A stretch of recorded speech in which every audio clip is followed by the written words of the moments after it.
Hello Aurangabadkar, तुम्ही tune केलंय तुमचं favourite radio station radio MGM 90.8 FM अचूक आणि थेट. ऑल इज वेल मध्ये तुमची आजी अमृता तुमच्या सोबत आहे. आज आहे 26 June, international day against drug abuse and illicit trafficking. आणि आजचा दिवस साजरा करण्यासाठी ड्रग अब्यूज विषयी माहिती देण्यासाठी आपल्यासोबत आहेत MGM मेडिकल कॉलेजच्या मानसोपचार तज्ज्ञ आणि assistant professor doctor Deepanjali Deshmukh ma'am. Good morning ma'am. आम्हाला सगळ्यात आधी हे सांगा की international day against drug abuse and illicit trafficking हा 26 जूनलाच म्हणजे आजच का साजरा करतात? 26 तारखेलाच हा दिवस का साजरा करतात? युनायटेड नेशन्स या संघटनेने 26 जून हा दिवस international day against drug abuse and illicit trafficking म्हणून घोषित केलेला आहे. 1987 साली हा डे करण्याचे प्रपोज करण्यात आले आणि 1989 पासून सर्व देशांमध्ये हा दिवस साजरा केला जातो. हा दिवस चीनचे 18व्या शतकातील व्हाईसरॉय लिन झिनक्स यांनी ओपियमच्या व्यापाराला विरोध केला आणि त्याला रिस्पेक्ट पे करण्यासाठी साजरा केला जातो. या दिवसाला वर्ल्ड ड्रग डे असे सुद्धा म्हणतात. हा दिवस म्हणजे जगभरातील देशांची व्यसनमुक्त समाजासाठी कटिबद्धता व्यक्त करण्याचा एक मार्ग होय. म्हणजेच व्यसनाधीनता रोखणे आणि याचा जो इलिसिट व्यापार चालतो त्यालाही आळा घालण्याचे प्रयत्न वेगवेगळे राष्ट्र या दिवशी करतात.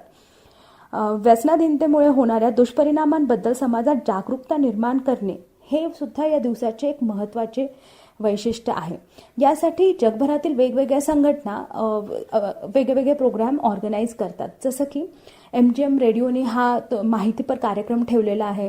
काही ठिकाणी मॅरेथॉन ऑर्गनाईज केल्या जातात, काही पोस्टर्सच्या स्पर्धा केल्या जातात. असे वेगवेगळे उपक्रम घेतले जातात. दरवर्षी या दिवसाची एक थीम असते. यावर्षीची theme better knowledge for better care ही आहे. म्हणजे जितके चांगले आपण व्यसनाधीनतेच्या या प्रॉब्लेमला समजून घेऊ तितक्याच चांगल्या उपाययोजना याविषयी करता येतील. आजच्या या वर्षीच्या वर्ल्ड ड्रग डेची थीम आहे better knowledge for better care. तर थीम लक्षात ठेवून आजचा दिवस साजरा करा, पण घरीच राहून आणि काळजी घेऊन. आपल्याला घरापासून सुरुवात करायची आहे आणि अंमली पदार्थांच्या सेवनाला आळा बसवायचा आहे. डॉक्टर दीपांजली मॅम सोबत गप्पा अशाच सुरू राहतील. ऐकत रहा RJ अमृता सोबत all is well on radio MGM 90.8 FM अचूक आणि थेट. वेलकम बॅक औरंगाबादकर, तुम्ही ट्यून केलंय तुमचं favourite radio station radio MGM 90.8 FM अचूक आणि थेट. ऑल इज वेल मध्ये तुमची RJ अमृता तुमच्या सोबत आहे. MGM मेडिकल कॉलेजमध्ये मानसोपचार तज्ज्ञ आणि असिस्टंट प्रोफेसर असणाऱ्या डॉक्टर दीपांजली देशमुख मॅम आज वर्ल्ड ड्रग डे निमित्त आपल्यासोबत गप्पा मारतायत. तर मॅम, आम्हाला सांगा की ड्रग्सचे वेगवेगळे प्रकार असतात, ते कोणकोणते आणि त्यांचं वर्गीकरण कसं केलं जातं? व्यसन प्रोड्यूस करणारे किंवा अंमली पदार्थ किंवा ड्रग्स यांचं आपण जर आपल्याला वर्गीकरण करायचं असेल तर त्याच्या वेगवेगळ्या पद्धती आहेत.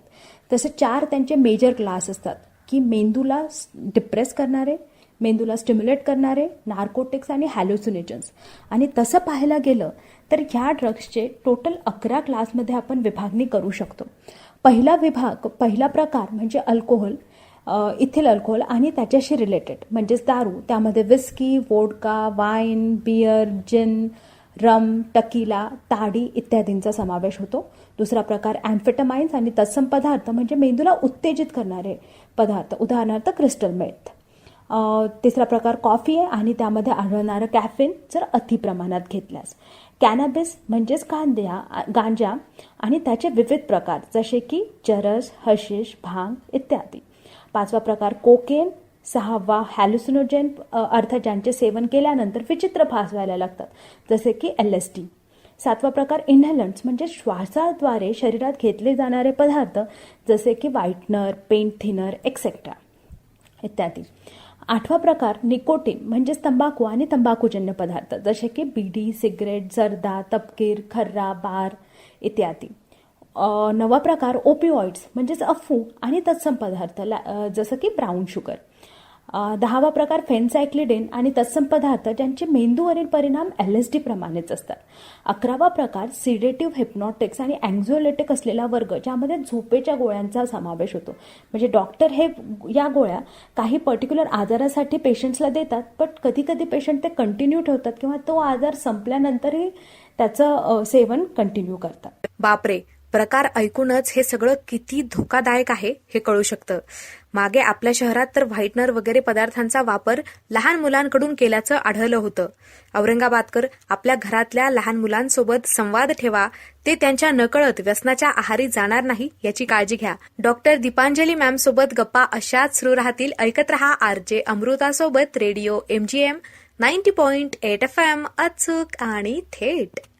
ऑल इज वेल मध्ये RJ अमृताला तुम्ही ऐकताय ऑन रेडिओ MGM 90.8 FM, अचूक आणि थेट.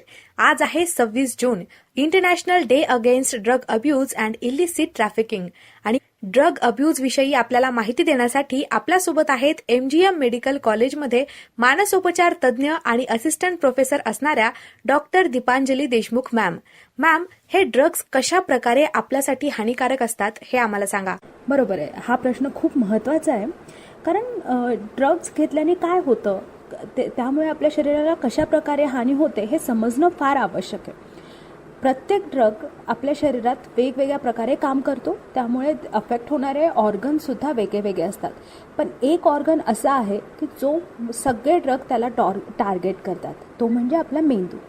ही जी सगळे अंमली पदार्थ आहेत ना, ती आपल्या मेंदूमधले काही रासायनिक बदल घडवून आणतात.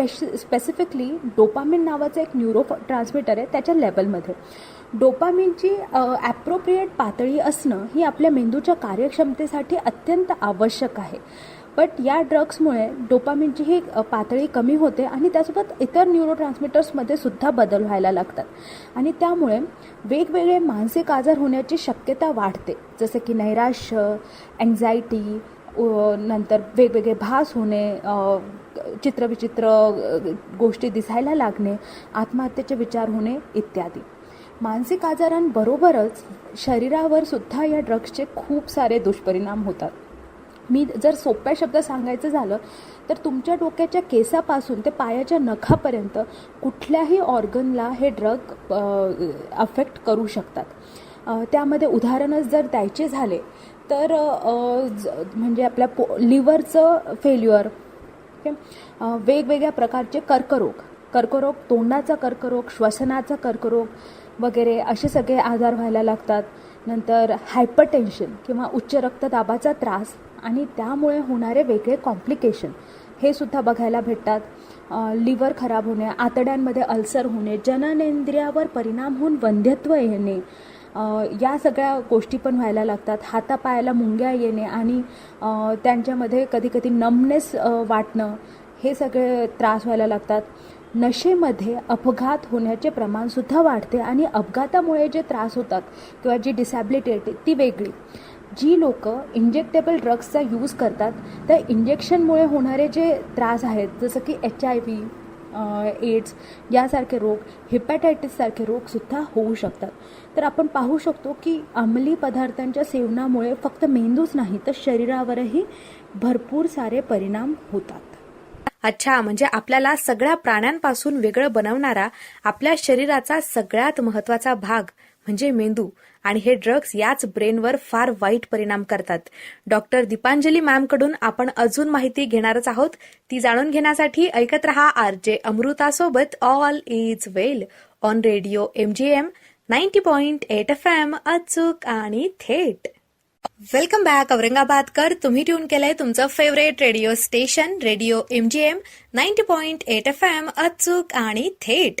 ऑल इज वेल मध्ये तुमची RJ अमृता तुमच्या सोबत आहे.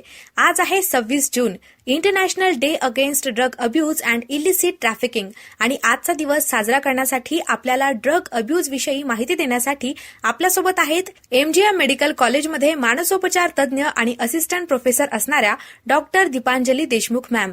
मॅम, आम्हाला सांगा की ड्रग ॲडिक्शन म्हणजे नेमकं काय? हा अत्यंत महत्त्वाचा प्रश्न आहे.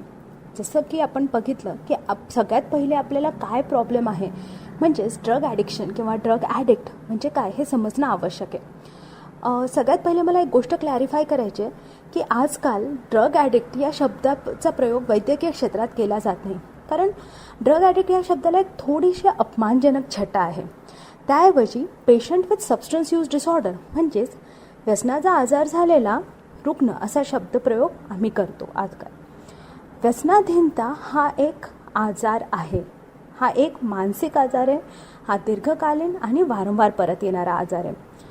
व्यसनी पदार्थ मेंदूवर जे काही परिणाम होतात त्यामुळे हा आजार होतो.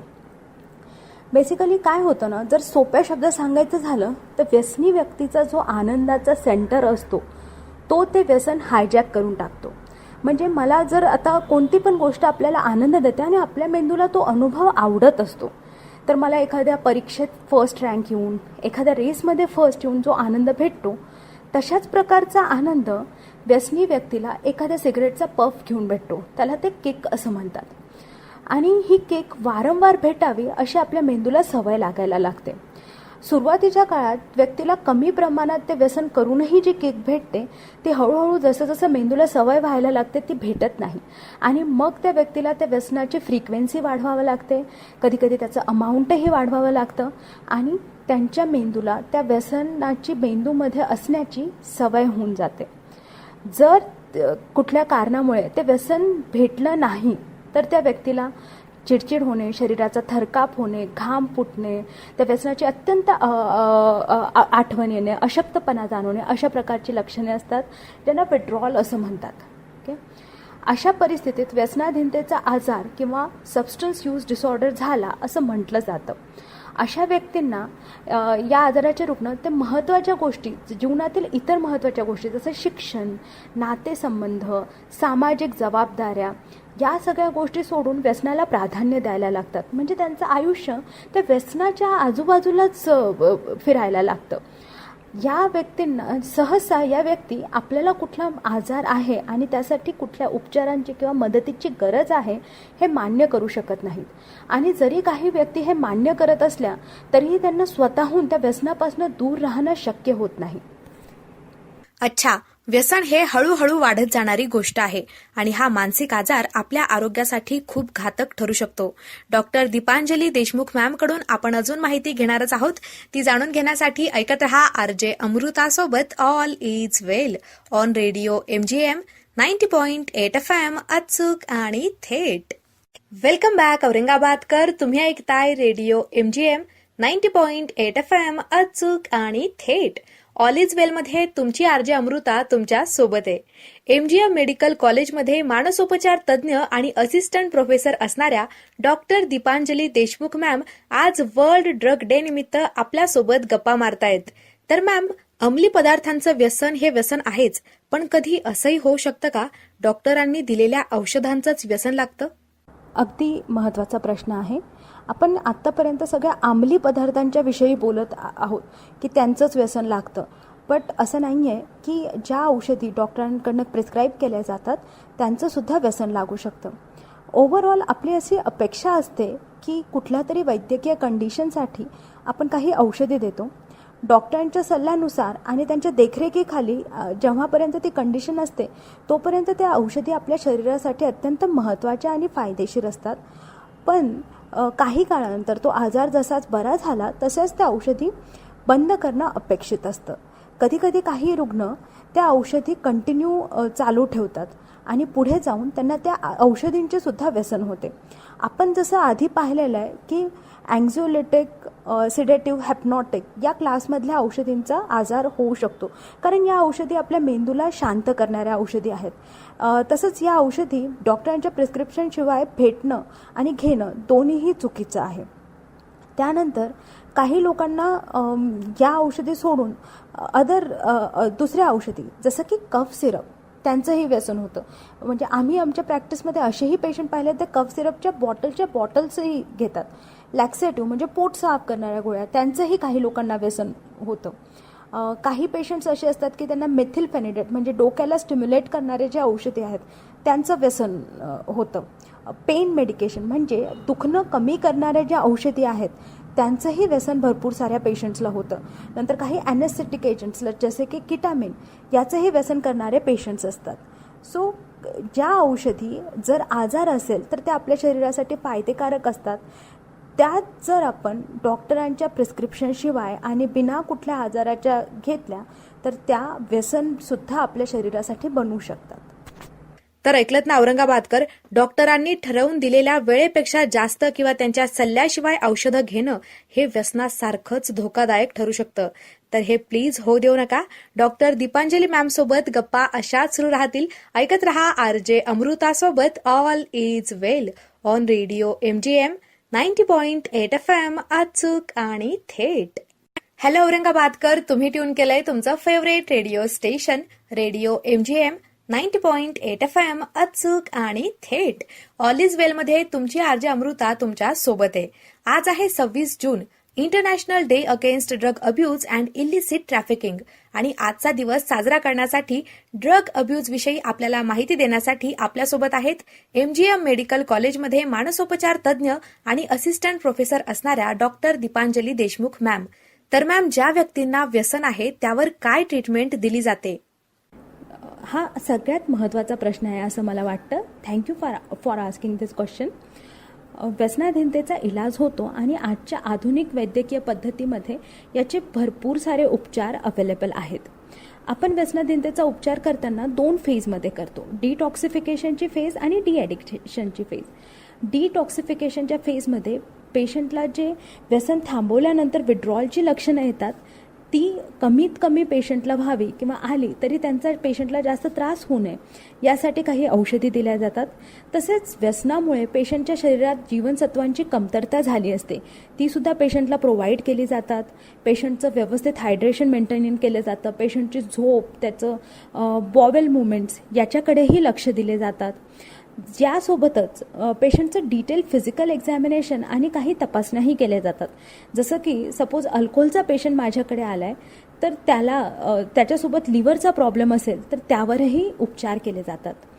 ही इनिशियल फेज झाल्यानंतर डिॲडिक्शनची फेज असते, ज्याच्यामध्ये पेशंटची व्यसनापासून दूर राहण्यासाठी इच्छाशक्ती वाढवण्यासाठी पेशंटला मदत केली जाते. त्यामध्ये त्याला काही औषधीही दिल्या जातात ज्यामुळे पेशंटची इच्छाशक्ती कायम राहावी आणि त्याचसोबत पेशंटचे समुपदेशनही केले जाते. त्यामध्ये पेशंटला motivation interview technique, craving management म्हणजे त्या पदार्थाची पुन्हा आठवण आली तर कशा प्रकारे पेशंटनी कोप करावं हे शिकवलं जातं. त्यानंतर पेशंटला आयुष्यात काय बदल करावे लागतील अशा सोप्या सोप्या गोष्टी सांगितल्या जातात. जसं की समजा तुम्ही एकदा व्यसनमुक्त झालेले आहात तर खिशात खूप जास्त पैसे न ठेवणे, ज्या मित्रांच्या सोबत दारू पित होते किंवा बाकी व्यसन करत होते त्यांच्यापासून थोडेसे दूर राहणे, रस्त्यात जर त्या पर्टिक्युलर व्यसनाचं दुकान असेल तर त्या रस्त्याने न येणे, असे साधे जीवनात बदल करणं त्यांना सुचवलं जातं.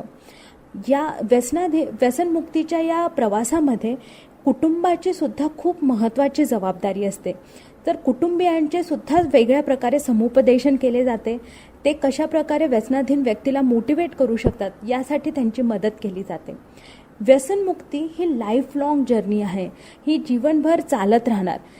त्यामुळे पेशंटला या गोष्टीची जाणीव दिली जाते की पेशंटला प्रत्येक एक दिवस at a time, 1 day at a time अशा प्रकारे काढायचं आहे. त्याचसोबत काही संघटनाही असतात, जसं की अल्कोहोलिक ॲनॉनिमस, नार्कोटिक ॲनॉनिमस अशा प्रकारच्या संघटना असतात ज्यामध्ये ज्या व्यक्तींनी व्यसन सोडलेले आहेत त्या व्यक्ती ज्या व्यक्तींना व्यसन सोडायचे त्यांना मार्गदर्शन करतात. ह्यातून सुद्धा पेशंटला व्यसनमुक्तीमध्ये मदत होऊ शकते. हे बघा औरंगाबादकर, सगळ्यात सोपं म्हणजे prevention is better than cure हे लक्षात असलेलं बरं. त्यामुळे व्यसनच लागू देऊ नका, ते सोडवण्याचा प्रश्नच येणार नाही. घरच्यांशी छान संवाद ठेवा. डॉक्टर दीपांजली मॅम सोबत गप्पा अशाच सुरू राहतील. ऐकत रहा RJ अमृता सोबत all is well on radio MGM 90.8 FM अचूक आणि थेट. वेलकम बॅक औरंगाबादकर, तुम्ही ट्यून केलंय तुमचं favourite radio station radio MGM 90.8 FM अचूक आणि थेट. ऑल इज वेल मध्ये तुमची RJ अमृता तुमच्या सोबत आहे. MGM मेडिकल कॉलेजमध्ये मानसोपचार तज्ज्ञ आणि असिस्टंट प्रोफेसर असणाऱ्या डॉक्टर दीपांजली देशमुख मॅम आज वर्ल्ड ड्रग डे निमित्त आपल्यासोबत गप्पा मारतायत. तर मॅम, सध्या आपण बघतो की तरुण पिढी ही व्यसनाच्या आहारी गेलीये, तर याविषयी तुम्ही काय सांगाल? काही अंशी तुमचं म्हणणं खरं आहे. पण जर असं बघायला गेलं तर व्यसनी पदार्थाचे सेवन करणं ही काही आपल्या समाजासाठी नवीन गोष्ट नाही आहे. जरी कालानुरूप त्याचं स्वरूप बदलत गेलं असलं तरी व्यसनी पदार्थाचं सेवन अनेक वर्षापासून होत आहे. आणि लहान मुलं ही मोठ्यांपासून आदर्श घेऊन किंवा त्यांचे अनुकरण करून शिकतात, ही बाब आपल्याला माहीतच आहे. त्यामुळे एका विशिष्ट पिढीला दोष देणं योग्य ठरणार नाही. त्याशिवाय या आजारामध्ये फक्त तरुणच नव्हे तर सर्व वयोगटातील रुग्णांचा समावेश होतो. परंतु आज माहिती तंत्रज्ञानाच्या या क्षेत्रात झालेल्या प्रगतीमुळे जग फार लहान झालं आहे. ज्या गोष्टी पूर्वी आपल्याला इझिली ॲक्सेसिबल नव्हत्या त्या आजकालच्या मुलांना ॲक्सेसिबल झाल्यात. त्यांचं आयुष्यही खूप कॉम्प्लिकेटेड झालं आहे. म्हणजे त्यांना छोट्या छोट्या गोष्टींचं टेन्शन येतं, त्यांची बुद्धिमत्ताही जास्त आहे आणि त्यांना जगातल्या खूप साऱ्या गोष्टींबद्दल माहितीही आहे. सो या पिढीतली व्यक्ती खूप साऱ्या वेगवेगळ्या गोष्टींना एक्सपोज होते. त्याशिवाय समाज माध्यमातून इतर माध्यम जसं की T V, print media, music याच्याकडून व्यसनाचं नॉर्मलायझेशनही होते. त्यामुळे त्यांच्या वाढत्या मनावर तो एक परिणामही होत चालत आहे. या वयात पिअर प्रेशरही जास्त असतं तरुण पिढीच्या याच्यात.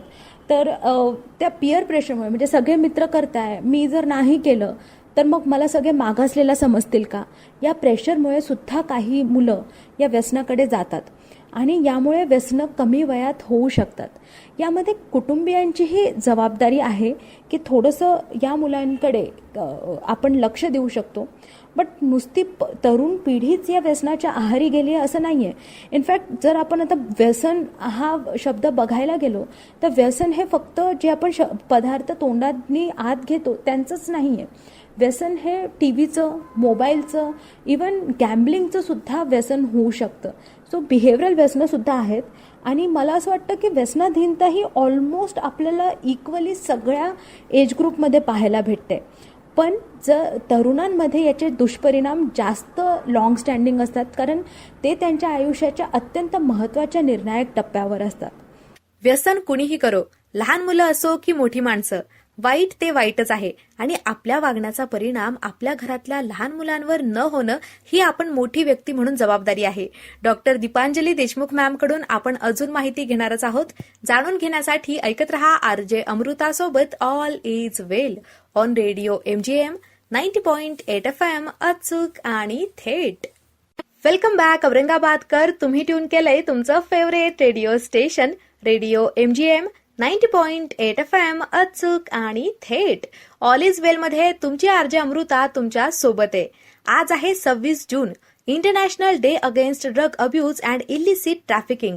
आणि आजचा दिवस साजरा करण्यासाठी आपल्याला ड्रग अब्यूज विषयी माहिती देण्यासाठी आपल्यासोबत आहेत MGM मेडिकल कॉलेजमध्ये मानसोपचार तज्ज्ञ आणि असिस्टंट प्रोफेसर असणाऱ्या डॉक्टर दीपांजली देशमुख मॅम. तर मॅम, मला एक शेवटचा प्रश्न तुम्हाला विचारायचा आहे. सध्या लॉकडाऊन आणि व्यसन याविषयी तुम्ही काय सांगाल?